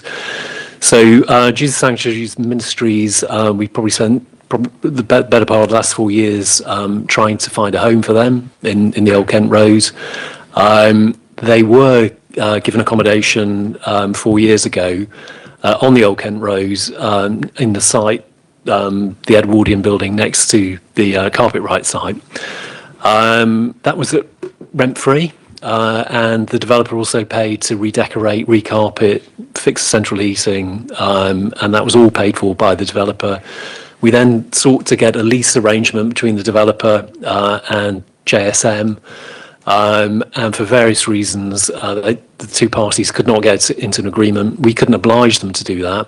Our plan policy about business relocation is to try and enable the relocation, but we can't use planning powers to absolutely order people to enter into agreements with each other. We thought we were close to that, but we didn't manage it. We did offer JSM accommodation on in a site we owned in Peckham, and they didn't want to take that. We also discussed with a church which are going to relocate back into the redevelopment whether or not they would sublet part of their church to JSM, and that church wouldn't agree to that either. Again, we couldn't make the church do that. So JSM effectively had 4 years rent-free in their church, but the developer executed their eviction just before Christmas, so they're no longer on the site. But we felt we did as much as we could as the borough to try and enable them to be in and around the site, including looking at our own estate. And in fairness to the developer, the church were there 4 years entirely rent-free. So we feel that we've done what we could under the terms of the business relocation policy, which we feel we've implemented in relation to JSM. Okay, thank you. Just quick follow-up. So where are they now? Are they homeless? I don't know where JSM are currently located. We obviously had a lot of conversations, emails, meetings with JSM in order to try and get a kind of an agreement between them and the developer. But in terms of where JSM have gone to, I don't know. Great, thank you very much. Okay, I've got a number of members that want to comment, so I'll take Councillor Johnson next, please. Thank you, Chair. It kind of goes back to your question about phase 2, actually, and the reliance on the Bakerloo line extension for the phase 2 element, because my understanding is that TfL are now going to start a consultation on the Docklands Light Railway under river extension, connecting north of the river to Thamesmead, and I would assume that potentially that type of work could potentially rival the Bakerloo line extension in terms of diverting funding, because their transport connections are a lot poorer than ours, and connecting South River to North River is probably of greater benefit for reducing car travel in that part of London. So I suppose if the Bakerloo line extension was postponed, delayed, or even potentially cancelled, with the Baker Loop coming in as a kind of replacement in terms of a bus service, do we think that those who would have had the planning permission to do the phase 2 might potentially pull out, and what would be the impact on finances? Because obviously we had a presentation earlier on where we're looking at quite a large hole by 2030. So in terms of funding the phase 2, I suppose has there been work in looking at how that might change or how it might develop, or do we have to go back to planning to get that link to the extension removed? Because I suppose there's so many movements that could impact that just not happening at all, actually, for maybe 15, 20 years. There were the three sort of top priorities of the Mayor for strategic transport interventions in London. There's the DLR extension that you mentioned, there's the Bakerloo line extension, and there's the Western Link to Heathrow in Hounslow, down in Hounslow. The funding for the DLR is separate government funding from Treasury that sort of sits outside the TfL business case funding. So that is something which the government has decided that they will kind of put their hand in the pocket and fund. Details of which to be confirmed. I think in terms of time, it goes back to Tim's point. We have a sort of window between now and 28, 29, where we feel the best thing to do is to carry on lobbying for the scheme. We do think we've got the wriggle room for the 9,500 homes and possibly adjusting the way we baseline that in discussion with TfL. 9,500, with 3,000 homes built or under construction, we probably won't have built out the remaining 6,000 by the time we get to 2029-30, because of the time it takes to build things. I think the critical decision point is probably going to be in 2028-29. If we get into a new national government and the Transport and Works Act order, which is essentially the planning permission for the Bakerloo line, is already, and I think within a year of a new government, if there isn't a decision about funding the Bakerloo line, then yes, I think we, GLA and TfL and Lewisham are all going to have to think, well, okay, what do we do as a plan B? And is it the case that we just accept that we're going to build the housing and we're just going to have to live with a less than ideal transport solution in delivering that housing? Okay, thank you. Councillor Ottery, please. Just on the previous presentation from the finance director around council tax and council tax rises. I mean, it just seems to me like a natural opportunity for more council tax income with so many homes being built. What's the anticipated income from council tax over the next 5 to 10 years for the 3,500 homes that are going to be built? And do you think that could mitigate having to raise council tax for our existing stock, given how much we'll have coming in? It would be good to just have a guesstimate or a figure, which may or may not have been. I mean, certainly one of the things the funding study looked at was what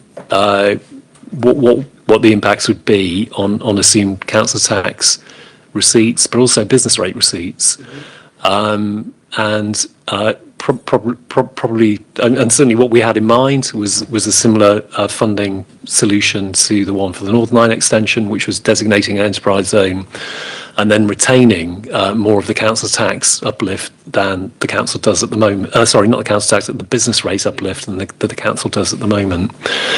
In the funding study, there was an assumption of using council tax receipts to fund the Bakerloo line, and I'm sure if Clyde was still here, he could confirm that when council tax receipts go up, it's partly because there's more population, there's more people requiring services. So the idea is, yes, you're getting more receipts, but then you're providing more schooling, more social support, etc., etc. Swings and roundabouts. Councillor Seaton, please. First of all, thank you for what was an excellent presentation, I must say, very informative, and if I can set up, I think it was fantastic, thank you. It's taken me down memory lane somewhat, some of these applications, so it's really good to see them come to pass. But if a colleague from Old Kent Road was here, Councillor Livingstone, I know he would ask this question, and that's on unit sizes. And I see, of course, in page 14, the three four-bedroom properties. And let's look at the four-bedroom properties, which I know are in great demand. And one of the reasons why families are moving out the boroughs is the lack of larger units. Clearly, at 10%, that's not really meeting the demand. And that demand, if current trajectory continues, would increase. Is there a solution to this problem, or are we fated to remain that the majority of our properties will be between 1 and 3 bedrooms? I mean, it's feedback that the ward councils have given us over a number of years now. So when we first did a review of affordable housing in this format in 2023. May 23, I think the provision was 4%, 4 bed. So it's gone up to 10. So we have been relaying that message to developers that we would like to see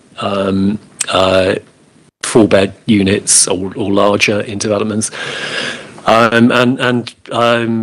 Something can come out in the community review panel as well, and developers have responded to that. So it has gone up from 4 to 10. So it's kind of a work in progress, and it's something that we've also relayed to the housing associations who invested in the sites as well. I mean, when I looked at that figure, I thought it was a rather generous figure, to be honest with you, because, the market is such that, 2, 3 beds will sell. Whereas I think, those larger ones, they won't sell as much. So developers are less inclined to really, invest and build in 4+ beds. But, I understand what you mean in terms of the need locally.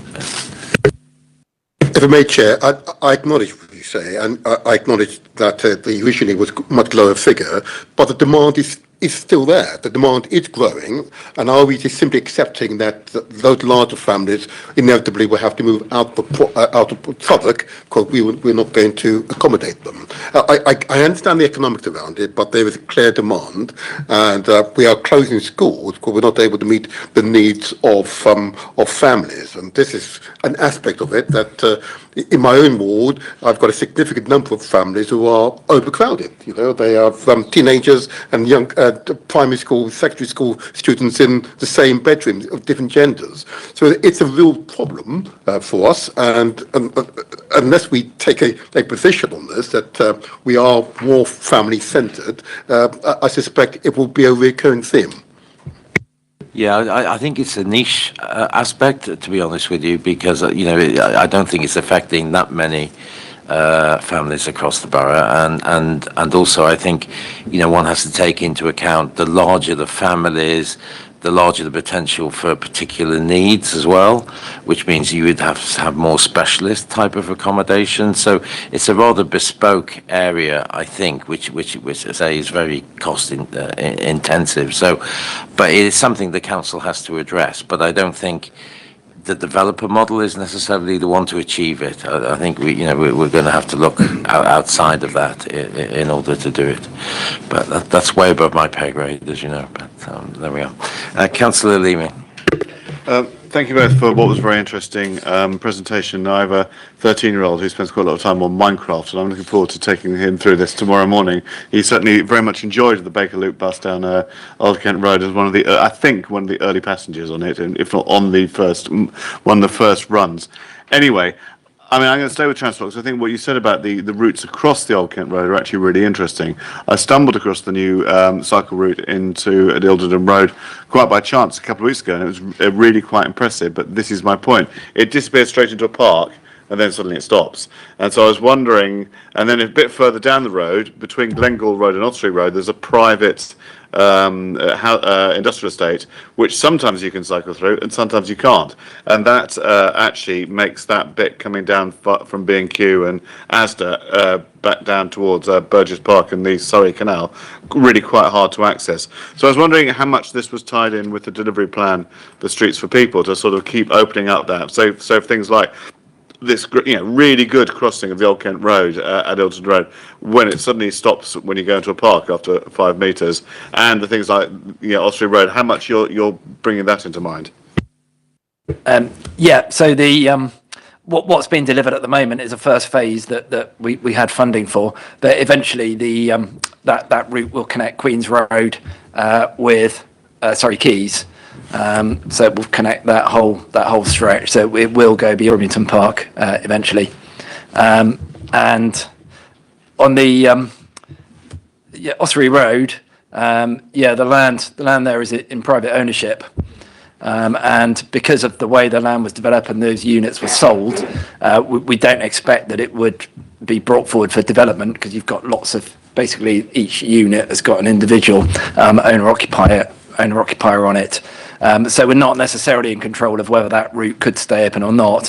What we are trying to do though is to work with Berkeley Homes and Asda to open up a route from the Asda car park into the new Berkeley Homes development. So that will take you straight from down Osprey Road and then onto Glengall Road and Latona Road. So that is something that we're discussing at the moment. I mean, in the longer term, we'd expect as the Asda site as well to be redeveloped, but as a shorter term solution, we think there is the potential to put a ramp up from the Asda car park into the Bermondsey Place site, so that you can make that connection. That would be great. Thank you. Okay, just on the community review panel, what's the selection procedures and how many people sit on it? Where are they drawn from, effectively? So when we first recruited, we had about 50 or so applicants, and we were looking for about 15. In shortlisting, what we were mindful of, a number of criteria. First was that we weren't looking for kind of planning and architect professionals. Okay, so this was a panel for lay people. We've already got a design review panel with architects on it, so if you've got that specialism already, you can go there. The second thing was that we wanted the panel to kind of look and feel like the Old Kent Road and population on the Old Kent Road. So we wanted a good mix of men, women, younger people, older people, different ethnicities, different religions. We've got some residents on there. Some people belong to kind of voluntary or sector organisations or church kind of faith groups. There are some people from local businesses. It's about 15 people or so.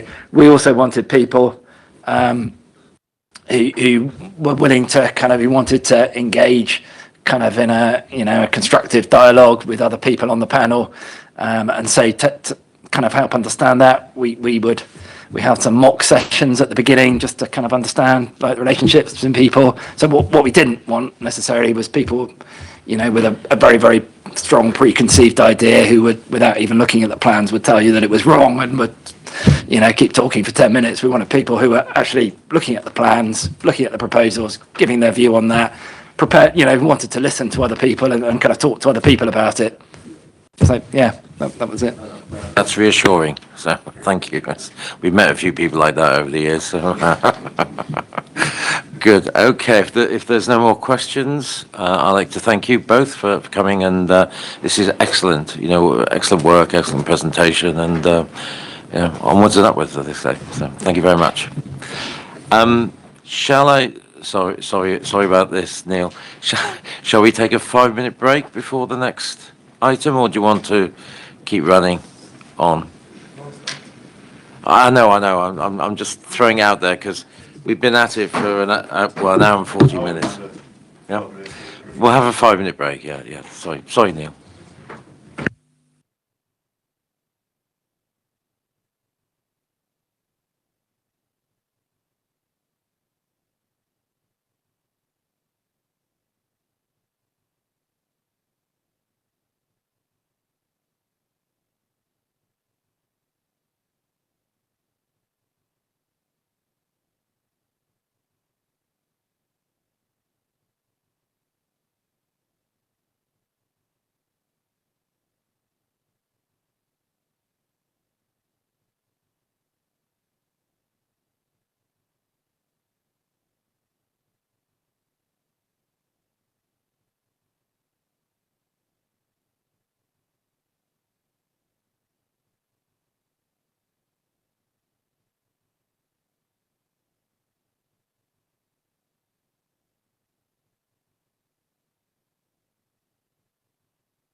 Okay, colleagues, if we can recommence, if you don't mind. We're moving on to item 8, which is rail infrastructure, community infrastructure levy investment at train and tube stations. And we have a presentation this evening from Neil Kirby. So over to you, Neil. Thank you. Thank you, Chair. So for those who don't know me, I'm Neil Kirby, Assistant Director of Sustainable Growth. I'm going to keep the presentation really brief and just really rattle through it, if that's okay. Because partly I'd rather answer questions that people have got. And what we've tried to do here is just show the scale of what we've got in the boroughs, 21 stations, varying in age, varying in issues. Some have had investments, some haven't. First question, why would we invest? Why would anyone invest in train station? Transport, capacity, accessibility. Town centres, they're mainly a key part of the town centre. The Elephant Overground Station, Canada Water, Peckham Rye, all the town centre is reliant on that train station. With the government's agenda around housing, clearly there's more flexibility around train stations now as well, around planning permissions coming through. The key issues for the borough at the moment are around accessibility and overcrowding. I know a number of campaigns either already up and running or just about to start around probably every train station in the borough. And most of those are coming to me. Thank you.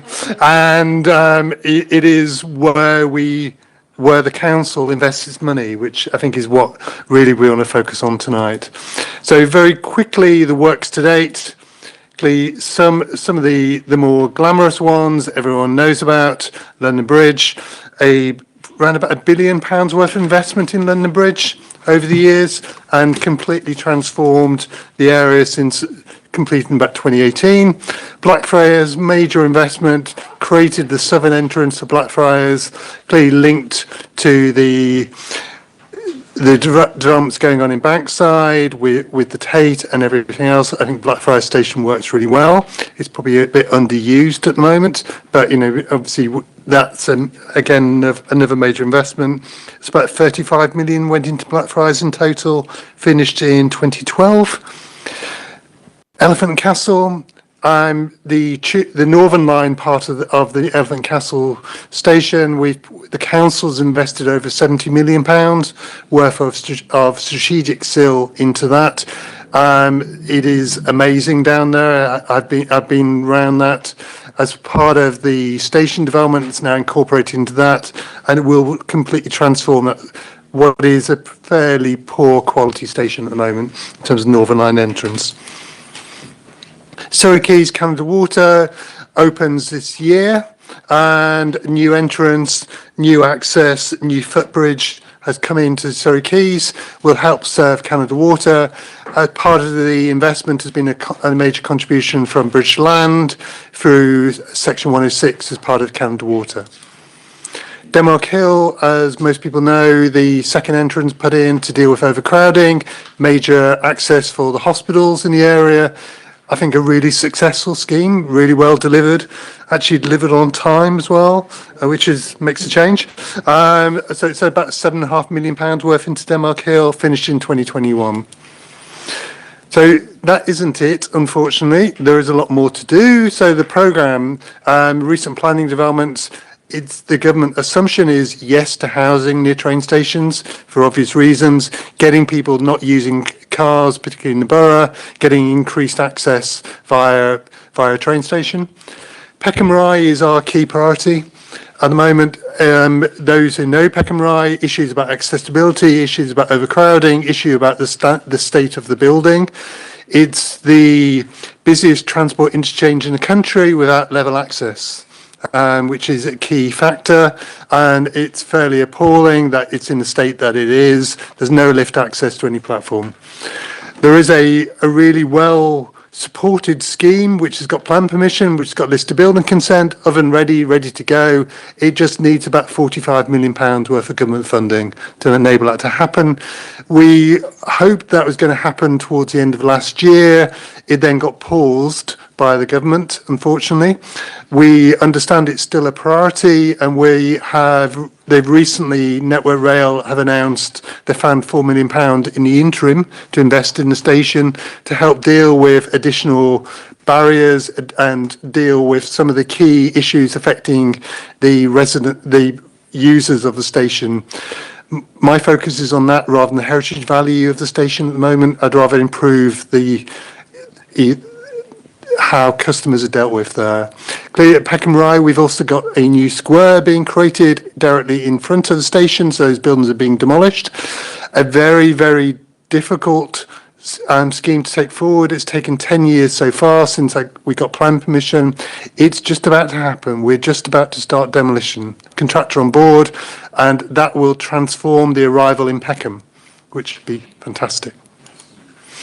Elephant Castle. Elephant, as you're aware, the new shopping centre is being developed at the moment. The overground station is very poor quality, very poor in terms of accessibility. There are no barriers, there's no security there. It's well used. With the shopping centre opening, it will increase in volume in terms of people using it, clearly people moving in around Elephant Park. We are working with Network Rail at the moment. The estimate for the scheme cost is about £25 million to invest in the station, which will improve accessibility, will also deal with security and new barriers, and will integrate it into a shopping centre. The question from Network Rail is, how much money can the council put into this? And how much money can they get from government? So we're in that discussion currently. I'm hoping I can get a report to Cabinet in the next number of months. Potentially pre-May, potentially, if we can agree a figure with Network Rail. But it is very much, it's very similar to a game of poker, really, as to how much money we can put in, how much money they're able to put in. I'm trying to limit how much we have to put in, but at the same time, we want this to happen, and it needs to happen. Nunhead is another priority. We have funded Network Rail to do a feasibility study. It was a very low priority for Network Rail. Issues about access. There is an option of putting lift access into the station and really massively improving it. Likely that we'll make a future strategic SIL bid via Cabinet to fund that. It may be a position where the council is providing the majority of that funding. But again, it massively improves accessibility. Southwark Station, the issue for Southwark Station, the station itself works really well. It's about to have a major overstation development happening on top of it, a major student scheme, and also new council homes being built at the back of the site, which are funded through the land value of that development. So we're working closely with Places of London, TfL's development arm, to make that happen. It's got plan permission, it is happening. So more investment at Southwark, which is good. South Bermondsey is another issue to be resolved. The issue for South Bermondsey is the overall environment is very poor. Public realm is very poor. Security is very poor. Lots of people clearly moving in, as Colin and Tim showed earlier, around the Old Kent Road. How do we improve that station? What are the options? It's really limited because of the way the station is built and how the station is built as to what you can do. But we are obviously in discussions with Network Rail and the train operators currently. The new Bermondsey station opening as part of the development, hopefully opening as part of the development in Lewisham, clearly may have an impact on numbers using South Bermondsey, but anything to improve that environment would be welcomed. So we are looking at options currently. Finally, Bakerloo line. We like stations so much, we're asking for another 3. So we are looking for ones on the Old Kent Road. As part of that, Tim and Colin talked through that programme earlier. And currently, as part of this, we are focusing some strategic SIL to help bring forward the Bakerloo line, to keep it on everyone's agenda and keep it up there in terms of priority. And finally, in terms of funding, the key funding from the council point of view at the moment has been via strategic SIL. So strategic SIL is available. Clearly, it's generated through developments happening in the borough.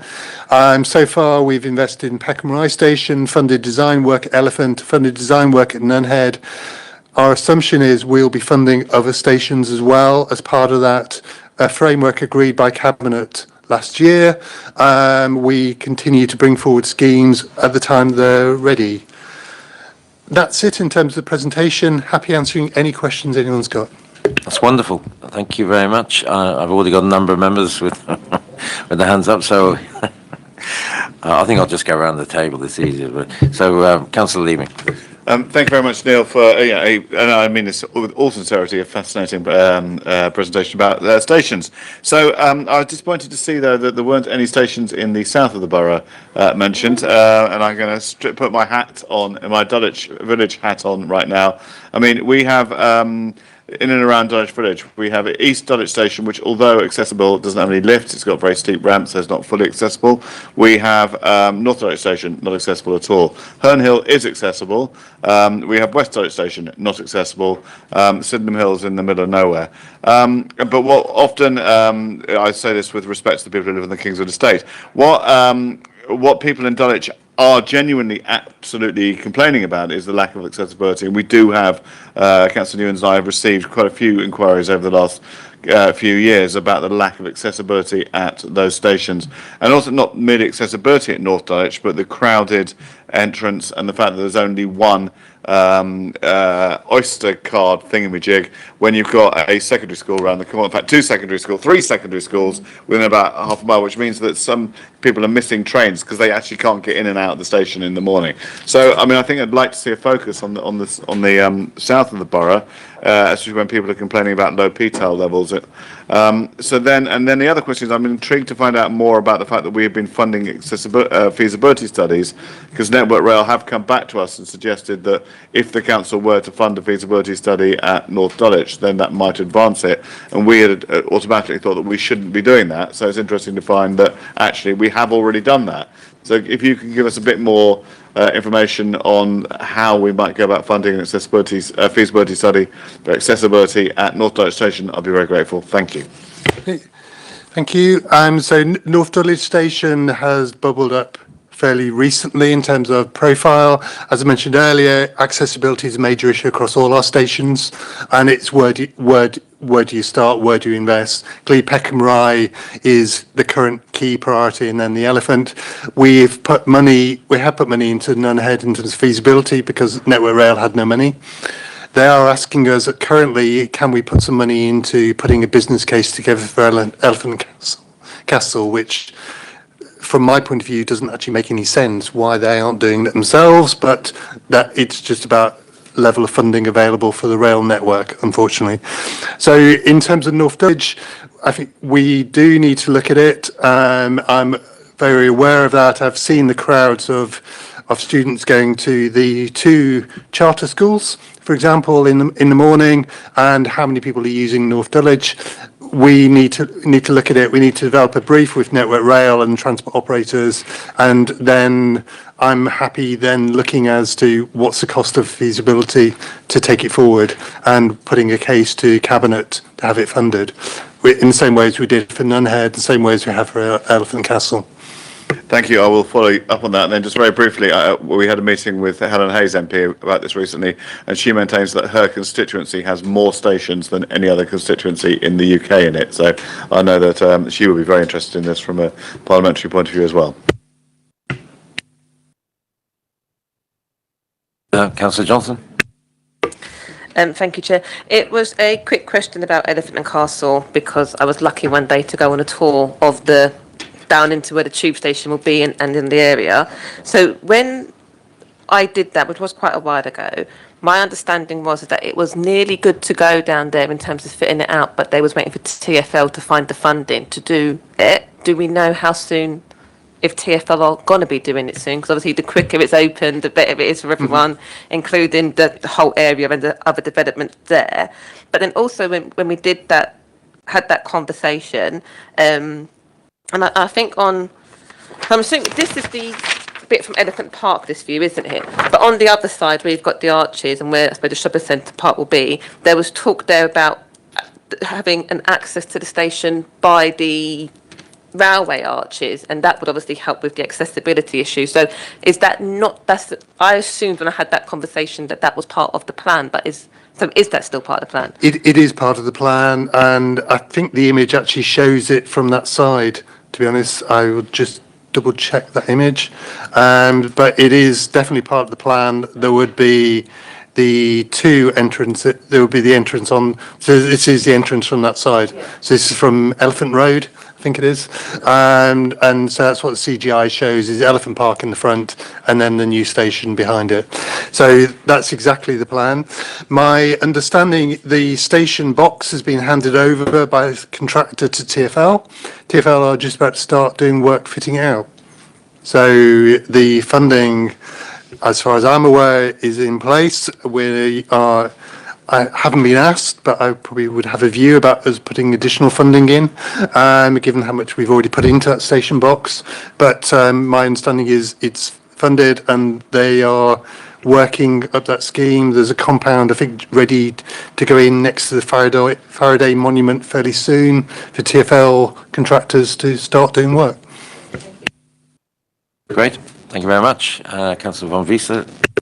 Yes, thank you very much for the presentation. And I mean, it's good to see that, you know, the stations are being upgraded, but I still think, and those of us who have relative or friends who are wheelchair bound will confirm that London is terrible, really terrible in terms of accessibility to public transport. So it's great that something is done, Peckham Rye. But further to Councillor Leaming, Councillor Johnson, not just North Dulwich, also, can you just clarify, Elephant and Castle, the National Rail Station, is that going to be wheelchair accessible as well? My understanding, that's the current plan. If the current design makes it accessible. So the design that Network Rail have worked up using our funding is for an accessible station. Okay, so that's a yes, and that's for sure? It's subject to funding. The whole scheme needs to be funded.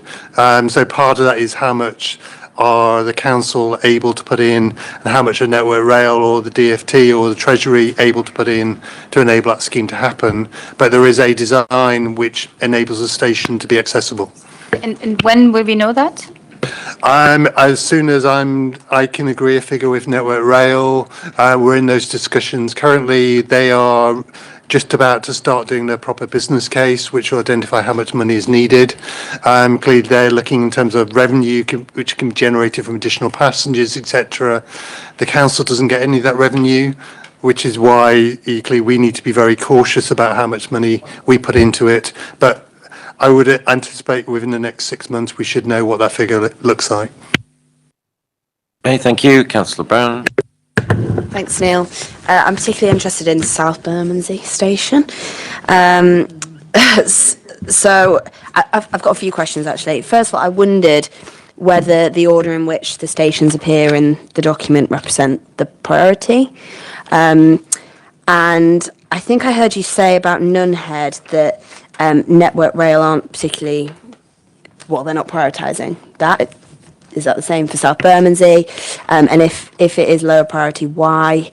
And just to make the point that it is a horrible station. I personally wouldn't use it in the dark. And so I would hope that it is being considered a priority, particularly given the regeneration of the area we've heard about. So in terms of Nunhead and priority, it's about volume of users at the station, and clearly Peckham Rye is a far higher volume. It's the busiest transport interchange in the country without step access, and Nunhead doesn't feature in that priority list from Network Rail's point of view. So given the limited money they've got, Nunhead wasn't a priority, which is why we funded the feasibility work. With South Bermondsey, it is a higher priority for Network Rail to resolve. The issues with South Bermondsey is not just the station, it's the land around it. There's a chunk of land at the frontage of the station where Network Rail are moving.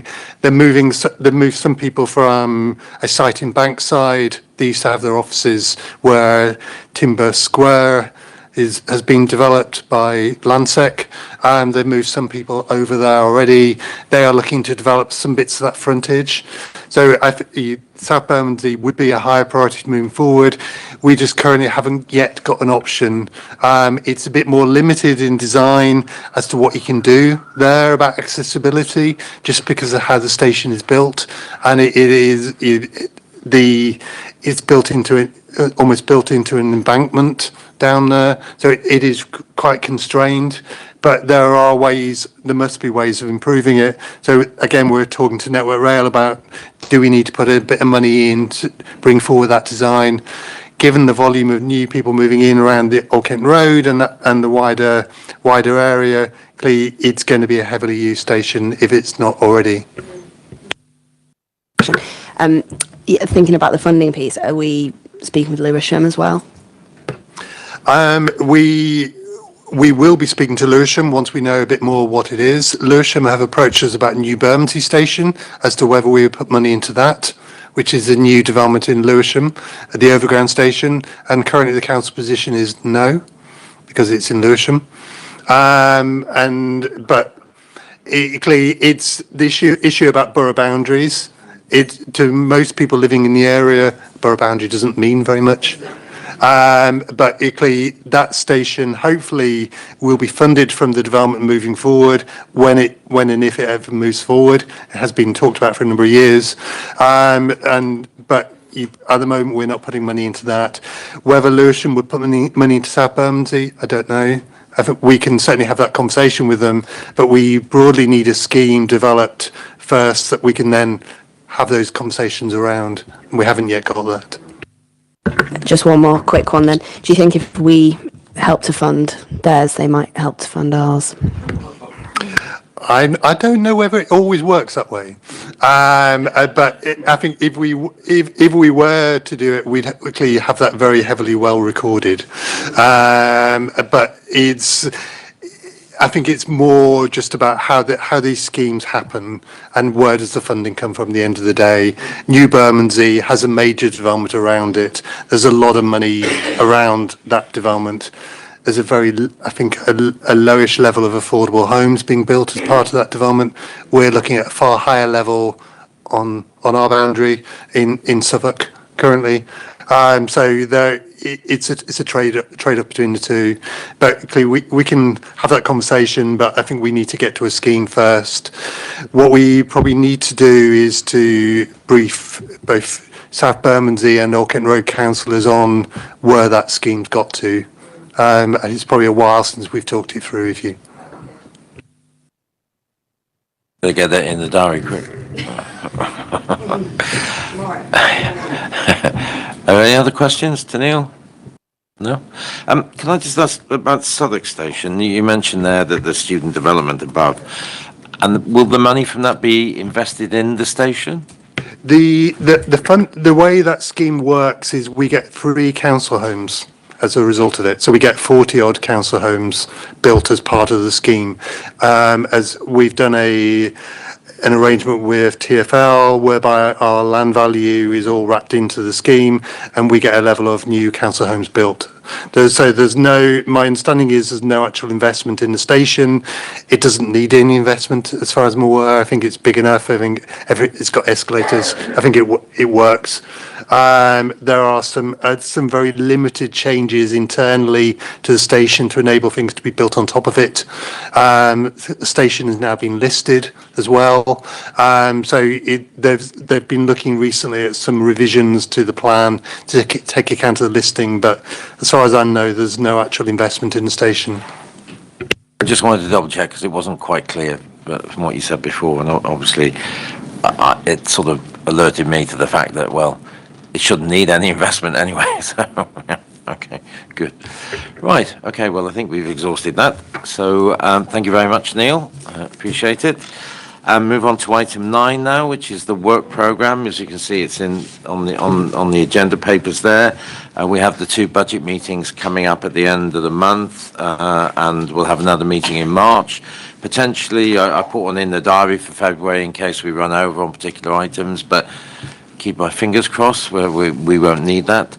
But I'll be having a meeting with the vice chair anyway for agenda planning in the meantime. So thank you all once again for coming this evening, and Happy New Year to you all once more, and onwards and upwards. Yes. Take care. Bye-bye.